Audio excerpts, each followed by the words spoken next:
Sua vida, quero convidar você a abrir a sua Bíblia em Ruth, capítulo de número 2.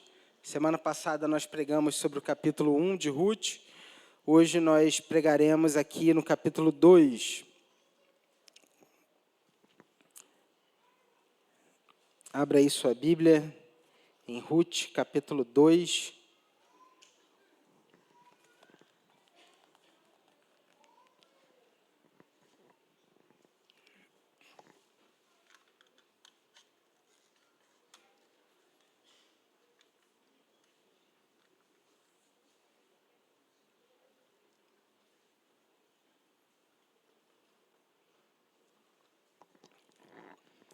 Amém?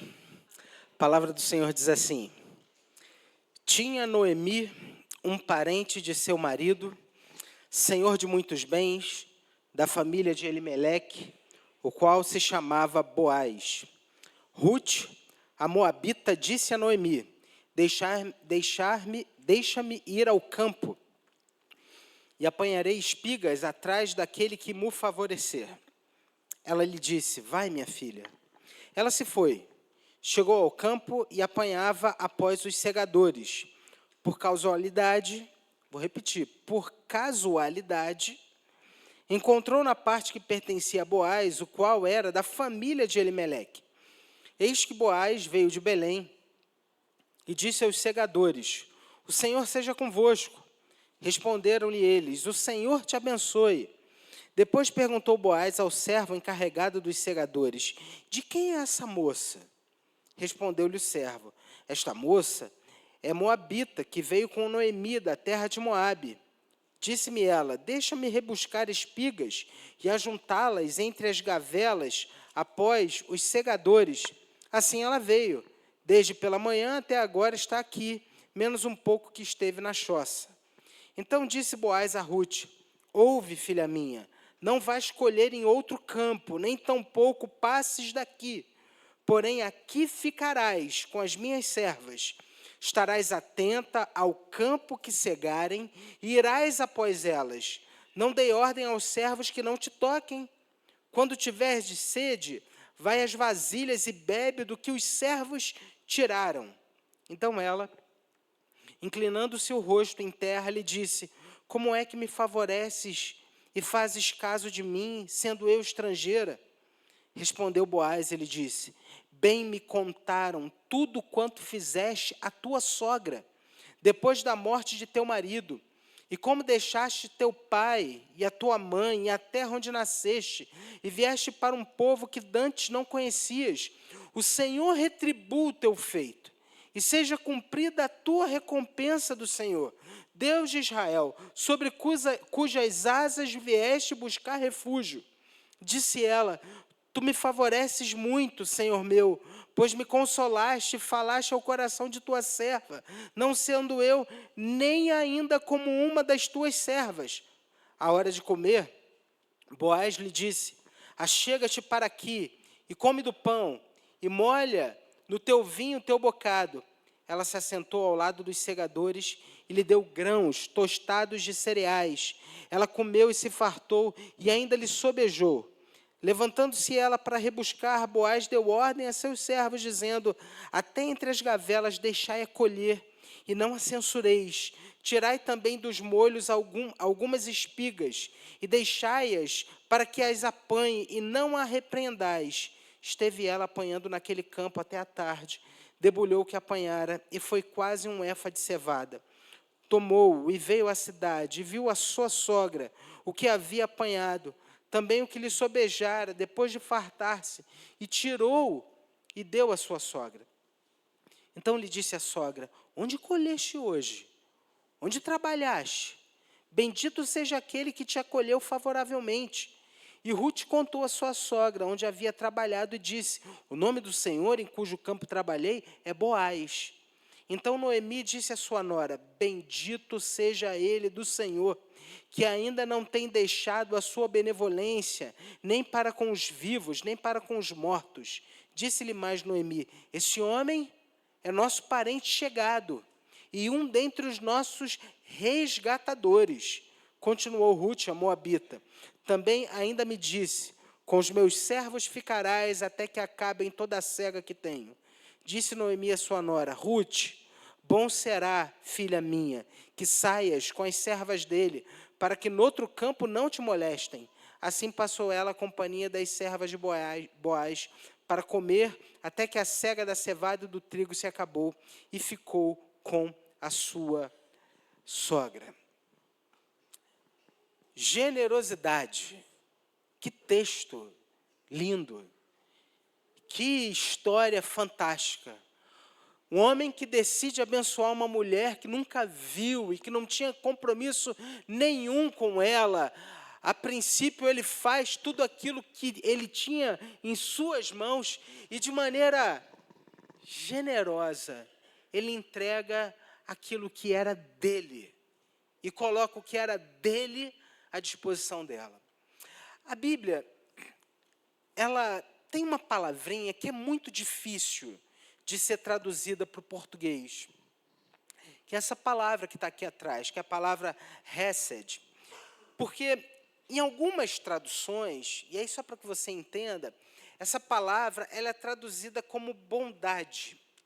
Em outras traduções, essa palavra hesed, ela vai ser traduzida como misericórdia, amor leal ou fidelidade.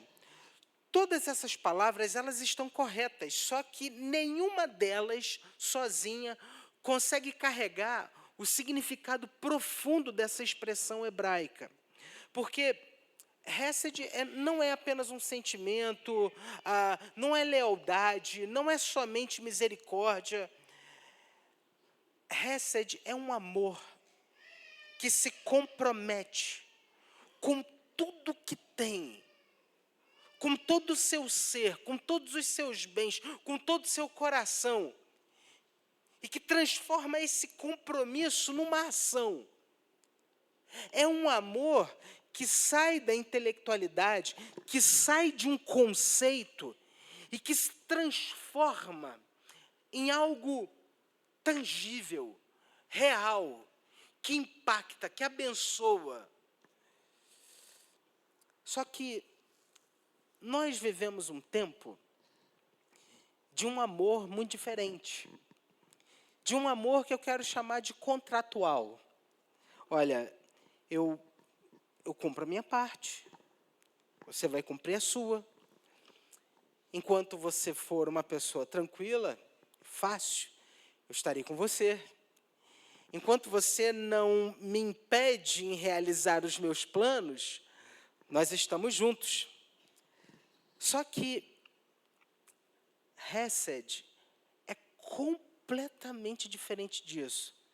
É quando alguém que a gente não tinha o direito de esperar absolutamente nada, decide dar, oferecer, entregar a nós muito mais do que a gente poderia pedir. A gente falou aqui na semana passada, e muitos de vocês não estavam aqui porque ficaram vendo o Jogo do Brasil. Viu o que aconteceu? Na semana passada, nós falamos sobre o capítulo 1 de Ruth. E a gente viu essa palavra hesed na vida de Ruth. Por quê? Ela poderia ter abandonado Noemi. O que aconteceu? Noemi tinha filhos, tinha marido, ela estava num lugar extremamente difícil, houve seca, ela vai para um outro lugar, e ali o seu marido morre, seus filhos morrem, e as suas duas noras se veem livres para irem embora e reconstruírem a vida. E Ruth disse, não. E aí Ruth pronunciou aquele versículo, aquele texto que é muito usado em casamentos. Aonde tu fores, irei eu, aonde pousares, pousarei eu, teu Deus será o meu Deus, aonde você morrer, eu quero morrer também. Ruth, ela demonstra esse amor leal que se compromete, que decide permanecer, um amor que decide ficar. Só que agora, nesse capítulo 2, a gente vai ver essa palavra, hesed, num outro personagem, que é Boaz. Ele poderia cumprir uma lei que existia naquele tempo, que está lá em Levítico, a gente vai falar um pouco sobre ela. Mas ele não faz apenas o que a lei dizia. Ele não se limita. Ele vê Ruth, ele protege, ele alimenta, ele honra a Ruth, ele chama a Ruth para a mesa. Quando Ruth estava numa situação de completa, de total vulnerabilidade. Em outras palavras, Boaz decide derramar graça na vida de uma pessoa que não tinha absolutamente nada a lhe oferecer.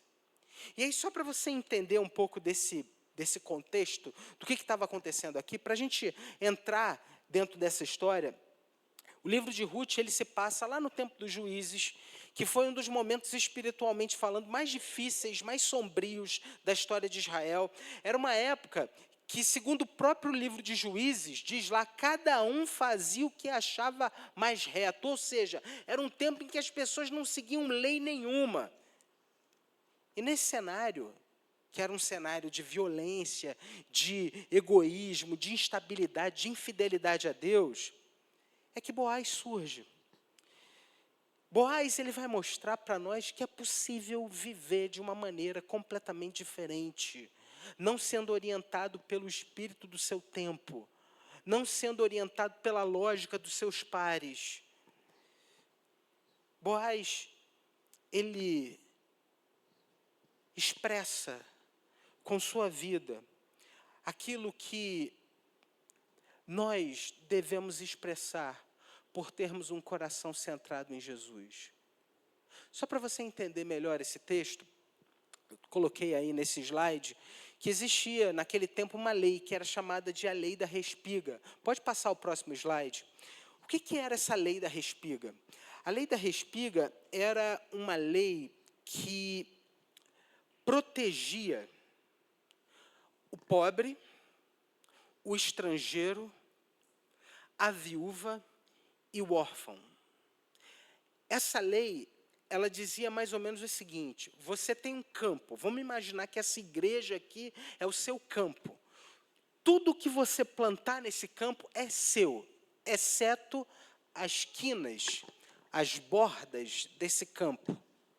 Você vai colher tudo e vai deixar as quinas para o pobre, para o estrangeiro, para a viúva e para o órfão.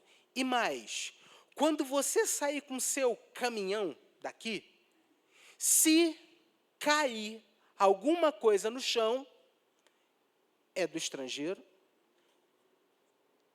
é do órfão, troquei a ordem, embolei as pernas. Vamos lá, do estrangeiro, do pobre, da viúva e do órfão. E mais, se por um acaso, quando você chegou ali para colher e tinha alguma coisa no chão que caiu, você não pega isso. O que cair no chão é desse pessoal. Isso daí está lá em Levítico, capítulo 19, versículos 9 a 10. Vamos ler junto? Quando também...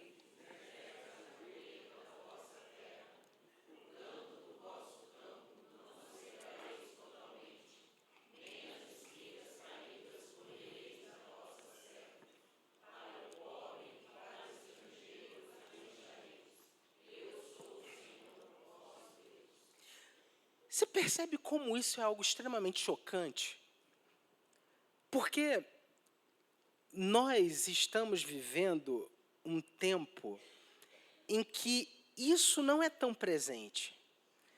Na verdade, a gente vê aí por meio de inúmeros mecanismos uma tentativa de se maximizar aquilo que se produz, de se evitar qualquer tipo de retrabalho.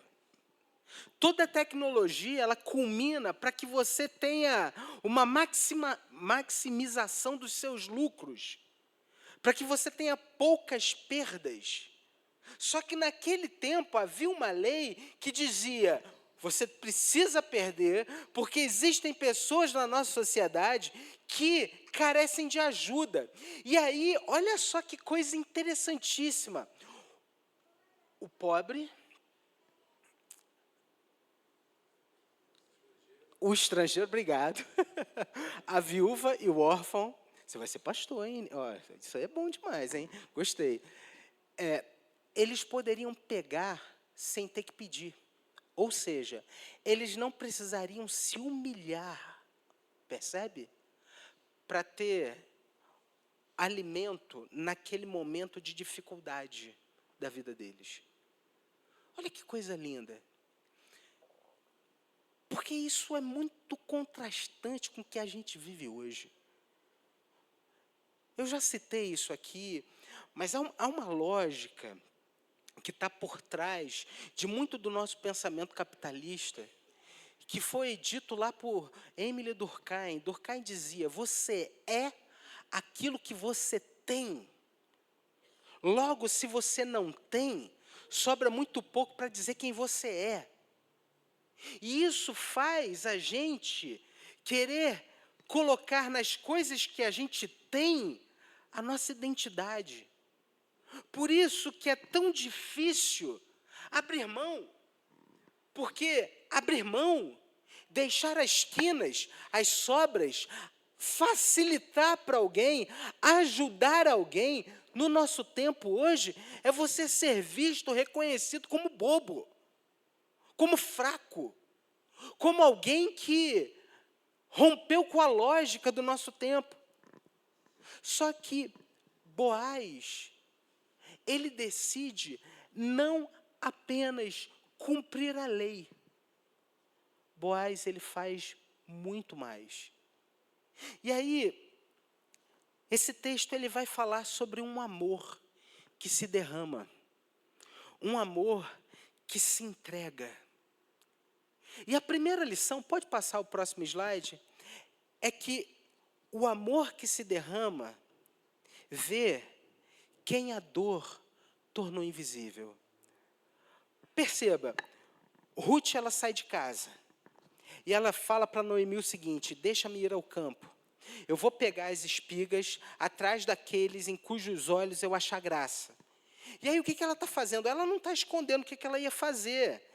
Ela está tentando minimizar essa chance delas morrerem de fome. E aí o texto vai dizer: por casualidade, ela entrou na parte do campo que pertencia a Boaz. Gente, essa expressão é uma expressão interessantíssima. Por jesuicidência, ela entrou no campo de alguém que era da família de Noemi. Para Ruth foi uma casualidade. Só que isso, na verdade, foi pura providência de Deus. Porque Deus estava conduzindo os passos daquelas duas mulheres. Deus havia preparado aquele campo de Boaz, aquele lugar, para que elas pudessem, para que Ruth pudesse chegar até ali e encontrar essa providência de Deus. Gente, é muito legal perceber a maneira como Deus age na nossa vida. Porque Deus, ele se utiliza de meios ordinários e extraordinários para derramar sua providência sobre nós. Quando a gente se debruça sobre a teologia, ela divide a providência de Deus em duas faces de uma mesma folha. De um lado da folha, a gente vê o que a teologia chama de providência ordinária, que é quando Deus se utiliza dos meios ordinários para nos abençoar, para nos suprir. Então você consegue um emprego, você tem os seus recursos e Deus abençoa isso. Essa foi uma porta que Deus abriu. Meios ordinários. Mas existe também o outro lado da folha, que é uma outra providência, que é a providência extraordinária de Deus. Ou seja, é uma providência que não segue os meios ordinários da vida. Essa providência tem um apelidinho. Que apelidinho é esse? Milagre, isso. Milagre.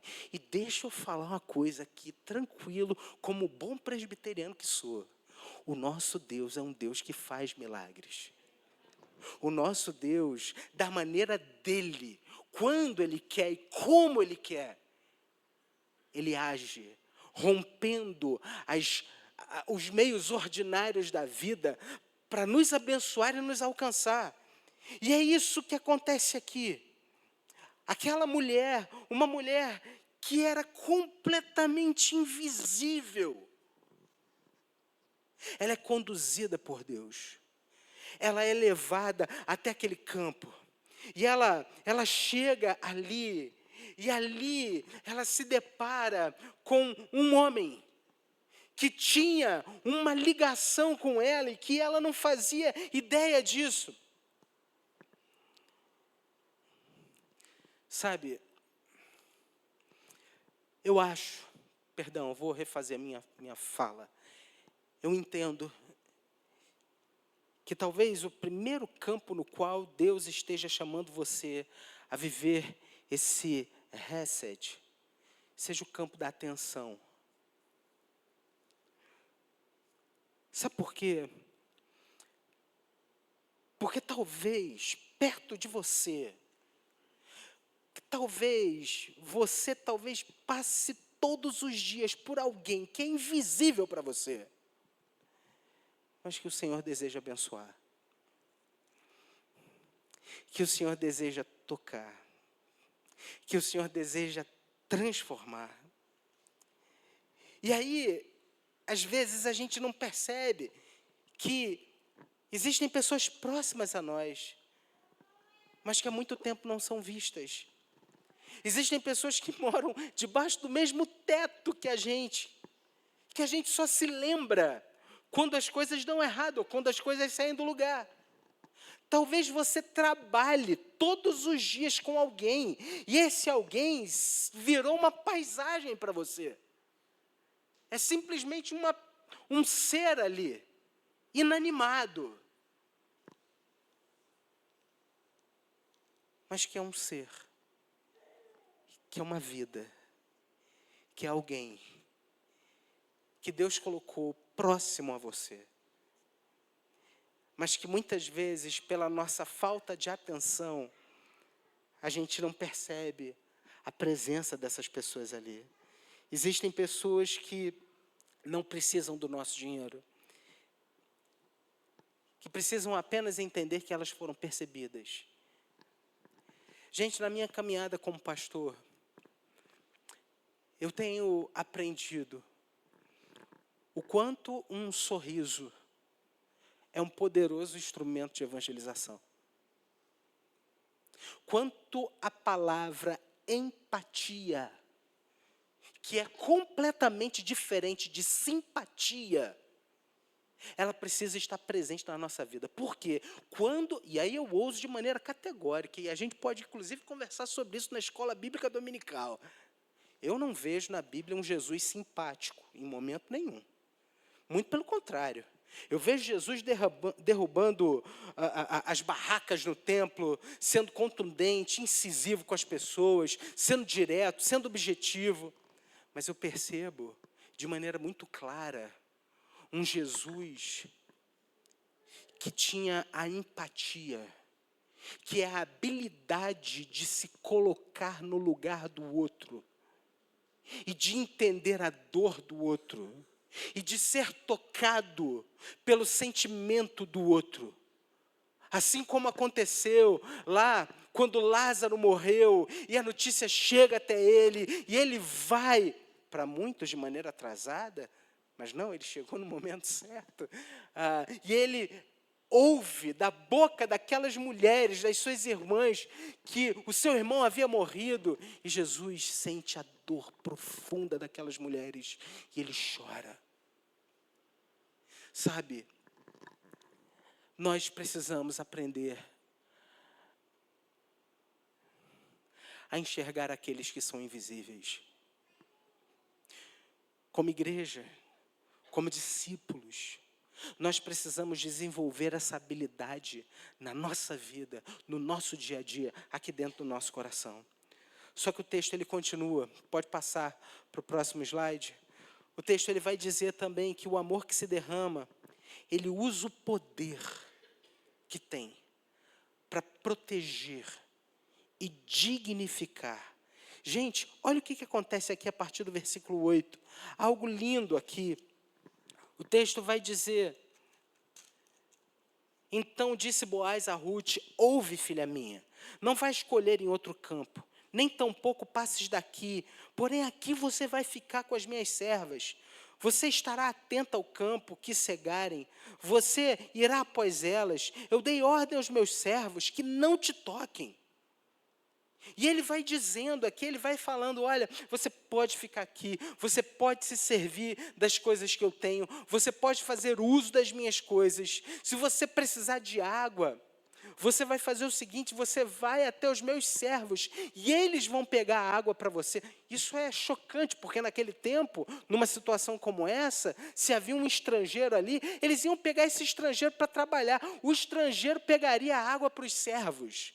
Mas não. Boaz, ele inverte a ordem. E ele começa dizendo: filha minha. Quem é Rute? Viúva, estrangeira, pobre.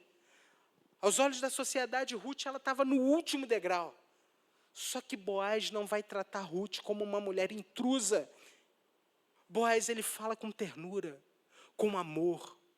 Trata a Rute com dignidade. E protege Rute. Ele usa o poder que ele tinha para providenciar aquilo que aquela mulher tanto precisa. E ele ainda continua: os teus olhos estarão atentos no campo que cegarem. Você irá após elas. Não te dei ordem aos servos que não te toquem. Gente, isso daqui mostra, sabe o quê? Rute enfrentava um perigo constante.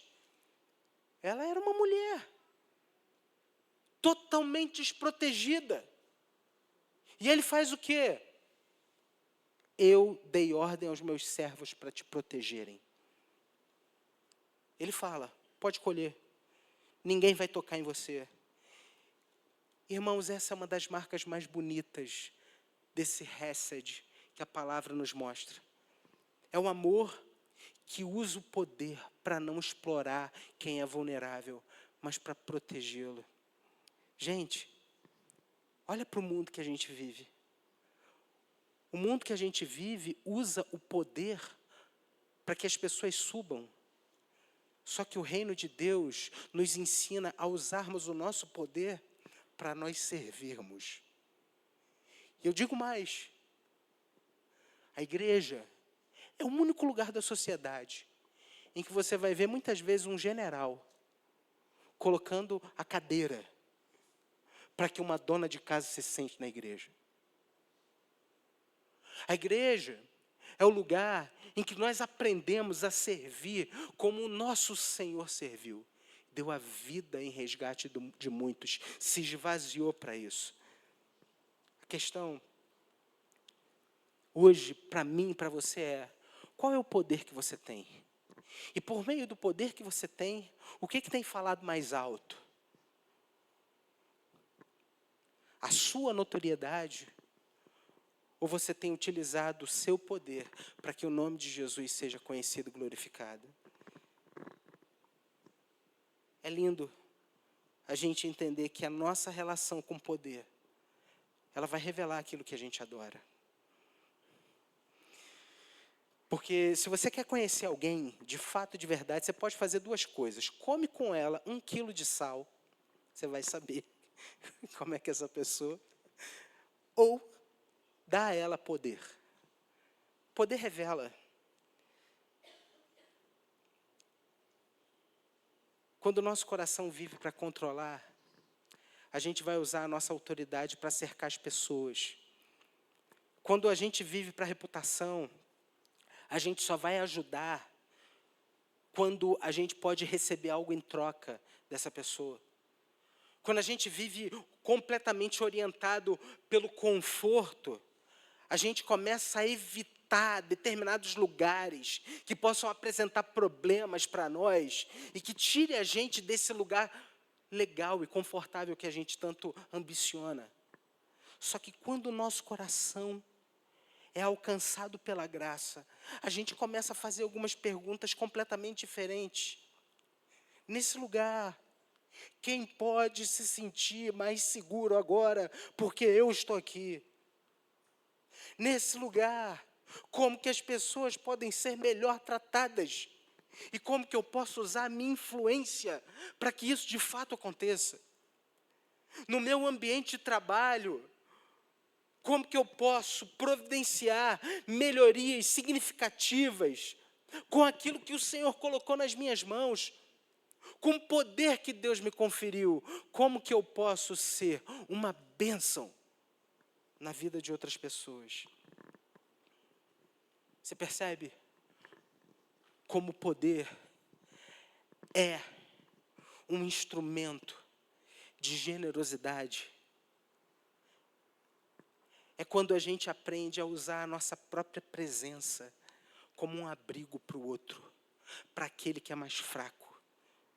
É lindo perceber que o amor que se derrama vai usar esse poder para proteger, para dignificar as pessoas que estão em volta de nós. Só que em terceiro lugar, pode passar aí, por favor.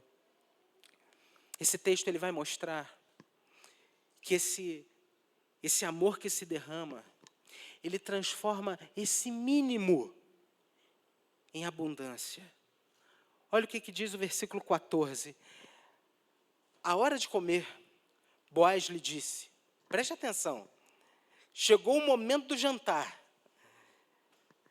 Boaz diz para Ruth, achega-te para aqui, come do pão, molha no vinho o teu bocado. Ela se assentou ao lado dos segadores, e ele lhe deu grãos tostados de cereais. Ela comeu e se fartou, e ainda lhe sobejou. E levantando-se ela para rebuscar, Boaz deu ordem aos seus servos, dizendo, até entre as gavelas, deixai-a colher, e não a censureis. Tirai também dos molhos algumas espigas, e deixai-as, para que as apanhe, e não a repreendais. Esteve ela apanhando naquele campo até a tarde, debulhou o que apanhara, e foi quase um éfa de cevada. Na verdade, não era jantar, era almoço, né? Então, você percebe? Boaz podia ter dito para Ruth o seguinte, olha, fica aqui na quina do campo, você vai comer aí. Ele podia ter pedido para que um servo levasse comida para ela. Ela seria alimentada. E mesmo se Boaz fizesse isso, ele seria considerado um homem extremamente generoso. Só que ele diz, vem para cá. Senta aqui perto da gente. Se faça presente. Pega o teu pão. Molha aqui no Cabernet Sauvignon que eu tenho aqui, ó. Tem aqui. Vem. Fica aqui pertinho. Boaz, ele não dá apenas alimento. Boaz dá a Ruth lugar à mesa. Deixa eu abrir um parênteses aqui. Há uma frase que eu gosto muito, que eu aprendi com um amigo muito querido chamado Glauber. Glauber era gerente de uma grande rede de supermercados no Rio de Janeiro. Ele era um dos grandes líderes que eu conheci, um cara assim fantástico. E o Glauber, ele dizia uma frase que eu achava muito legal. Ele dizia assim, André, você sabe qual é o melhor café do mundo? Ele me perguntou uma vez, eu disse, não, cara. Ele falou, é o café conversado. Eu falei, faz sentido. Porque, sabe quando você toma um café sozinho? É uma coisa, não é? Mas quando você senta com alguém para tomar um café, é diferente, não é verdade? É completamente diferente. Um café na companhia de alguém que você ama, que você gosta, um amigo. Foi o que Boaz fez. Boaz preparou um lugar à mesa. Deixa eu te explicar uma coisa. A mesa é lugar de comunhão. A mesa é lugar de amizade. A mesa é lugar de conversas boas e difíceis. A mesa é lugar de resolução de conflitos. A mesa é lugar de olho no olho. Nós precisamos de mesa. Nós precisamos de mesa para a gente aprender a resolver problemas antigos, problemas do passado, são resolvidos sentados à mesa. Porque quando a gente chama para perto e senta e conversa e fala, molha o seu pão no meu vinho e vamos conversar. Coisas profundas. Problemas antigos são equacionados, são resolvidos. Sabe, às vezes a gente carrega por muito tempo, de maneira muito silenciosa, coisas que estão guardadas aqui no nosso coração. Que se nós chamássemos para a mesa, essas coisas já teriam sido resolvidas lá atrás. Eu preciso dizer uma coisa. A nossa igreja precisa mais de mesa. A nossa igreja precisa viver esse amor generoso de Boaz, que dá lugar para aquela mulher invisível, que chama para perto, aquela mulher que poderia ser uma ameaça para ele, uma estrangeira, alguém que ele não conhecia, mas que ele de maneira generosa acolhe e fala, vem para perto, tem lugar. Sai das quinas, sai dos cantos, sai do anonimato, tem lugar para você perto de mim. E o que aconteceu? Ela comeu, ela se fartou, sobrou, e a partir dali, coisas maravilhosas aconteceram. A generosidade bíblica, ela não é uma transferência de recursos tão somente. A generosidade bíblica, ela produz, sabe o quê? Restauração. Restauração. Dignidade. Seja generoso.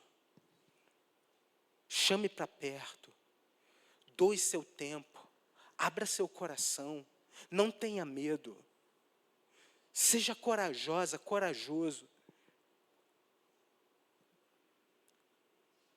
Talvez você diga assim, mas eu me sinto ameaçada, ameaçado. No poder do Espírito, se aproxima, vem para perto. Porque eu tenho certeza que o Senhor colocará a sua mão sobre você, assim como aconteceu com Boaz. É lindo, porque o texto, ele traz para a gente aqui o coração desse capítulo. Porque a lei vai dizer, sabe o quê? Que Boaz deixasse apenas os cantos. Só que ele manda retirar as espigas. Ele ainda diz, dá uma ordem para os servos, deixa cair de propósito no chão. O recede, ele promove quedas intencionais, para que pessoas sejam abençoadas e alcançadas. Intencionalidade na generosidade. Intencionalidade nos nossos relacionamentos. Intencionalidade em chamar para perto, em preparar a mesa. O texto, ele caminha para o seu final.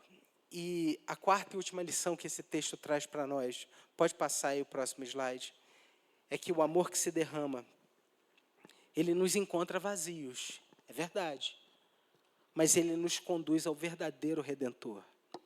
É lindo o que acontece aqui no versículo 18. Olha aí, versículo 18 diz assim: tomou e veio à cidade, foi o que Ruth fez, e viu a sua sogra o que havia apanhado, também o que lhe sobejara depois de fartar-se, e tirou e deu à sua sogra. Então lhe disse a sogra: onde colheste hoje? Onde trabalhaste? Bendito seja aquele que te acolheu favoravelmente. E Ruth contou à sua sogra onde havia trabalhado e disse: o nome do Senhor em cujo campo trabalhei é Boaz. Olha a descrição que Noemi dá agora. Então Noemi disse à sua nora: bendito seja ele do Senhor, que ainda não tem deixado a sua benevolência nem para com os vivos, nem para com os mortos. Disse mais Noemi: esse homem é nosso parente chegado e um dentre os nossos resgatadores. Ruth trabalha até o fim do dia. Depois ele debulha o que recolheu. Ela volta para casa, ela leva uma quantidade dessas coisas que ela recolheu nas costas. E ela também leva para Noemi aquilo que sobrou da refeição. E aí observa como o amor recebido por Ruth vai alcançar agora imediatamente outra pessoa. Percebeu o transbordar disso? Boaz alimenta Ruth e Ruth alimenta quem? Noemi. Esse amor leal nunca termina na pessoa que recebe. Ele vai além, ele transborda. E Noemi vê aquela quantidade de cevada e ela pergunta: onde você recolheu hoje? Aonde você trabalhou? Bendito seja aquele que te acolheu favoravelmente. E Ruth vai dizer: o nome do homem é Boaz. E aí Noemi diz: bendito seja ele do Senhor, que não deixou a benevolência nem para com vivos, nem para os mortos. Benevolência aqui é Hesed. Ou seja, o capítulo 1 terminou com Noemi dizendo que o Senhor havia trazido ali vazia e que ela queria que seu nome fosse mudado para Mara, porque ela estava completamente triste, perdida. Só que agora Noemi, por conta daquilo que aconteceu com Ruth, ela começa a entender de volta que Deus é bom, que Deus não se esqueceu delas, que o Senhor continuava agindo. Gente, a bondade de Boaz tocou e transformou o coração de uma mulher que se chamava agora, que se reconhecia agora por amarga. Deus poderia ter feito cair cevada do céu, mas Deus decidiu usar Boaz. Deus ele poderia alimentar Ruth por meio de sua providência extraordinária, por meio de um milagre. Mas ele preferiu revelar a sua bondade por meio da generosidade de um homem fiel. Quando a gente olha para esse capítulo 2, a gente vê que ele tem mesa, que tem água para se beber, que tem ordem que foi dada para os trabalhadores, espigas que foram caídas, derramadas de propósito. E quando esse Hesed toca a nossa vida, nós somos alcançados por ele e vivemos por meio desse amor leal, Deus recebe a glória. Porque aquela bondade que toca o nosso coração, ela se torna uma pequena janela que vai alcançar a vida de outros. E Noemi acrescenta: esse homem é nosso parente. Esse homem está dentre um daqueles que são os nossos resgatadores. É aqui que chega a palavra talvez mais importante de todo esse livro: resgatador. Boaz, ele não era somente o dono do campo. Boaz era um parente que poderia desempenhar um papel de restauração na família. E aí, por mais admirável que seja o papel de Boaz aqui, a gente entende que Boaz ele não é um herói definitivo. A história de Boaz, ela termina ali. Só que, quando a gente olha com mais cuidado para esse texto, a gente vai perceber que Boaz ele é uma sombra. Boaz ele é uma espécie de um sinal. Boaz é uma espécie de um retrato de um redentor muito maior. Pode passar para o próximo slide. Nós somos, espiritualmente, como Ruth. Entenda. Porque a gente precisa entender o nosso lugar aqui nessa história. Quem era Ruth? Ruth era estrangeira. Ruth ela estava completamente fora da aliança. Ruth ela não possuía campo. Ruth não tinha recursos. Ruth não tinha proteção. Ruth não podia reivindicar absolutamente nada. Ela sobreviveu graças à bondade de alguém. Gente, esse é exatamente o retrato que a Bíblia faz de nós, de mim e de você, antes da graça de Deus. Quem nós éramos? Nós éramos estrangeiros às promessas de Deus. Nós estávamos mortos nos nossos delitos e pecados. Nós não tínhamos justiça própria para apresentar. A gente não podia falar assim: olha, eu vivi uma vida boa. Viveu mesmo? Nós não podíamos exigir nada de Deus. Só que Ele nos viu. Ele nos viu na nossa miséria.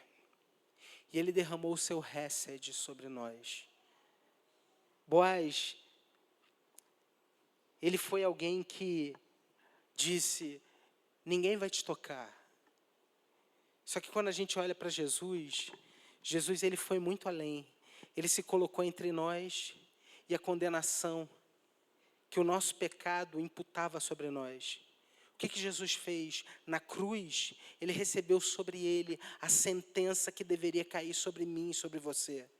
E é justamente por causa dele, o nosso resgatador, que nós podemos ouvir agora: nenhuma condenação há para aqueles que estão em Cristo Jesus. Jesus se colocou no lugar que era nosso.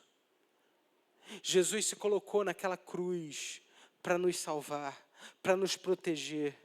Jesus, ele nos ofereceu a água da vida. Jesus, ele trouxe a mim e a você para a sua mesa, para que nesse lugar de mesa nós pudéssemos ter um encontro vivo, verdadeiro, e sermos alimentados espiritualmente por Ele mesmos. Jesus, ele derramou sobre nós toda sorte de bênçãos espirituais, para que nós não precisássemos mais viver das migalhas desse mundo, mas para que nós pudéssemos agora ser alimentados por Ele, que é o pão vivo que desceu do céu, que alimenta a nossa alma, o nosso coração, que nos fortalece na nossa caminhada, quando a gente se vê completamente perdido e sem direção, quando as catástrofes da vida alcançam a gente e a gente se vê completamente sem força. Jesus é aquele que entra na nossa história e que diz: eu preparei tudo. Existe uma nova história para você. Existe um novo começo para você. Existe um novo lugar para você. Vem para perto. Vem para a mesa. Sabe, ao olhar para essa história, eu percebo claramente dois grandes desafios que são colocados aqui sobre nós. O primeiro deles é nós olharmos para o nosso próprio coração e reconhecermos o lugar em que nós estamos. Porque talvez você diga hoje: a minha vida é exatamente como a vida de Ruth. Eu me vejo completamente perdido. Eu me vejo completamente vazio. Eu me vejo completamente sem provisão numa determinada área da minha vida. Talvez hoje o que você mais precisa seja reconhecer aquilo que Deus está fazendo em você. Deus está te chamando para perto. Deus enviou o seu Filho Jesus para morrer na cruz por você. Por isso, reconheça. Reconheça Jesus como seu Senhor e seu Salvador. E eu não estou falando isso para você que não crê em Jesus, ou que você que está começando agora na fé. Não estou falando para você que está na igreja há muito tempo. Reconheça Jesus em todos os seus caminhos. Porque você e eu precisamos dessa mesma graça todos os dias. Mas em segundo lugar, esse texto ele aponta também para uma realidade muito séria. Que existem pessoas invisíveis, muito próximas a nós. E que Deus ele nos conferiu um determinado tipo de poder, de influência. E que nós não podemos ser indiferentes a essas pessoas. Porque a maneira como nós usamos o nosso poder revela aquilo que domina de fato o nosso coração. E quando Cristo está sentado no trono do nosso coração, no centro da nossa vida, Ele influencia todas as coisas, porque dentre tudo que se deve guardar, guarda o teu coração, porque dele procedem as saídas da vida. Se Cristo está sentado no trono do meu coração, Ele influencia tudo aquilo que eu faço. A pergunta é: como Deus deseja usar você? Aonde Deus te chama para ser generosa, generoso? Quem hoje precisa de ações de generosidade que estão bem perto de você? Talvez pessoas que estejam debaixo do mesmo teto que você dorme. Ou talvez pessoas que você conviva todos os dias lá no seu trabalho. Ou talvez um parente seu. Quem sabe um amigo que você não vê há muito tempo. Ou quem sabe até mesmo alguém que Deus coloque essa semana diante de você, alguém que você nunca viu, não conhece. Generosidade. Será que você hoje poderia orar dizendo assim: Senhor, se o Senhor deseja abençoar alguém, me usa. Quero contar um testemunho aqui para vocês. E com isso eu quero terminar essa mensagem. Eu e Carolina, nós tivemos uma grande luta para engravidarmos. Foi uma longa jornada. Fizemos inúmeros tratamentos e tratamentos que foram frustrados, tratamentos caríssimos. Eu posso dizer que, em alguns momentos, financeiramente falando, nós chegamos a ficar virados do lado do avesso. Em 2019, nós passamos por uma situação assim. Nós fizemos um tratamento para engravidarmos que foi frustrado. E eu estava completamente quebrado assim financeiramente. Todas as minhas reservas eu tinha utilizado.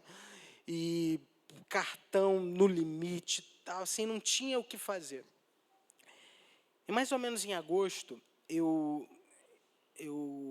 recebi um e-mail que o meu nome foi indicado por um grande amigo para fazer um treinamento no México.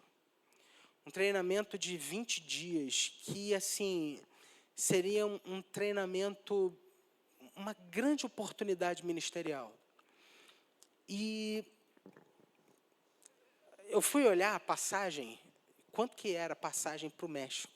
Assim, né? A viagem seria em outubro, ou seja, tinha 2 meses. E aí, a passagem caríssima, caríssima, caríssima, caríssima. E eu falei, não tem condições, não vai dar para ir. Já era, perdi.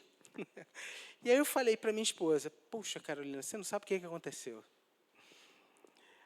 Aí, é interessante porque as mulheres, elas costumam ser mais crentes do que nós homens, né? A minha esposa falou assim, a minha esposa falou assim, André, você tem tantos amigos, e de fato, eu tenho grandes amigos que cresceram comigo e que hoje moram nos Estados Unidos.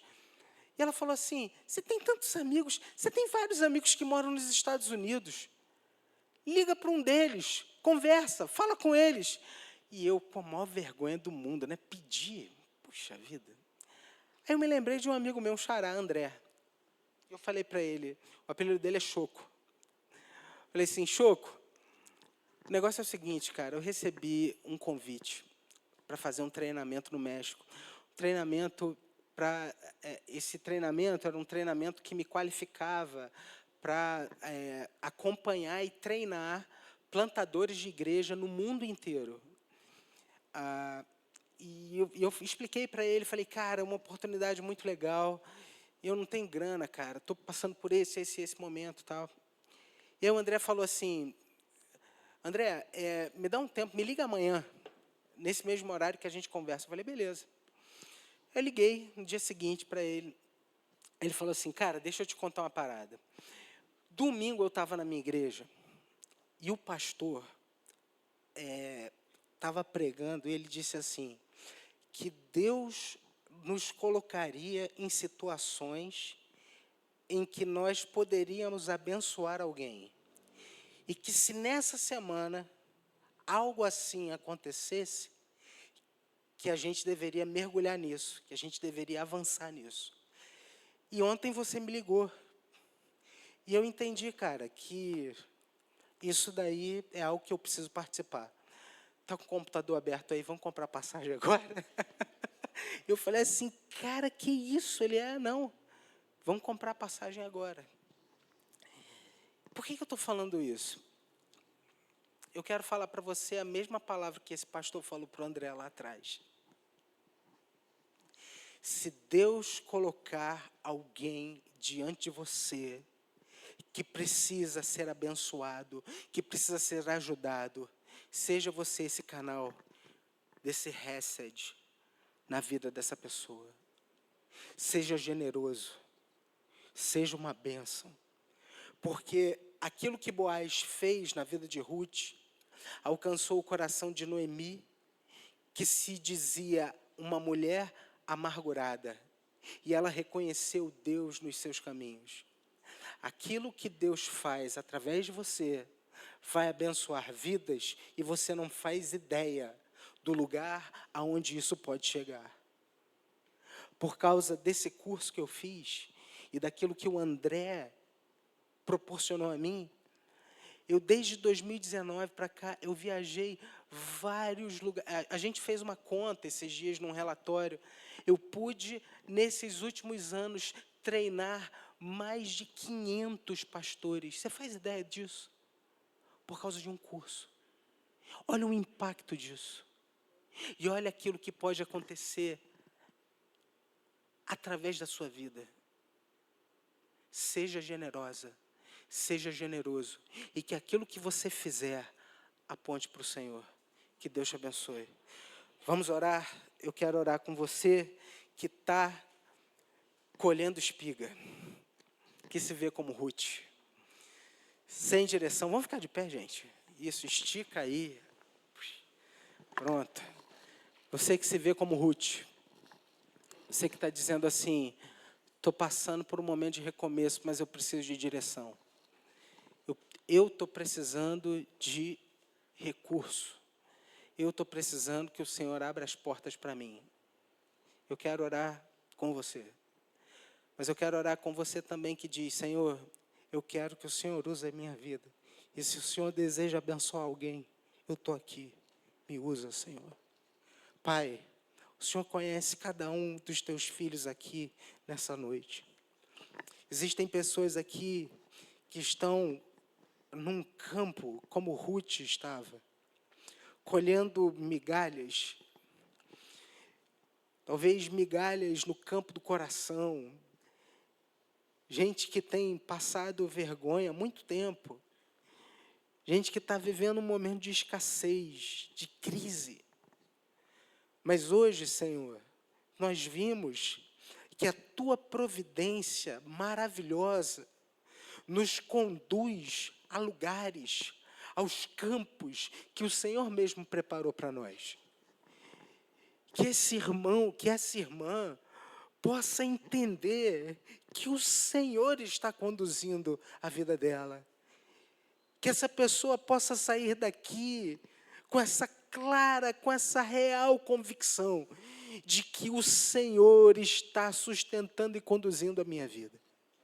Ó Deus, renova esse coração, fortalece a fé desse teu filho, dessa tua filha, e que ele espere grandes coisas do Senhor.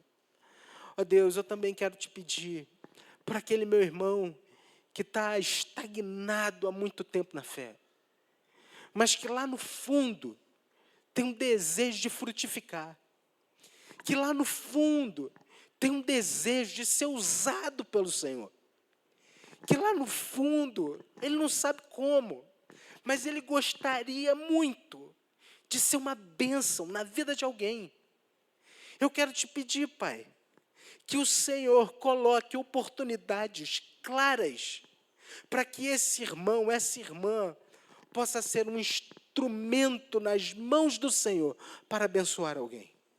Ó Deus, abra os nossos olhos espirituais.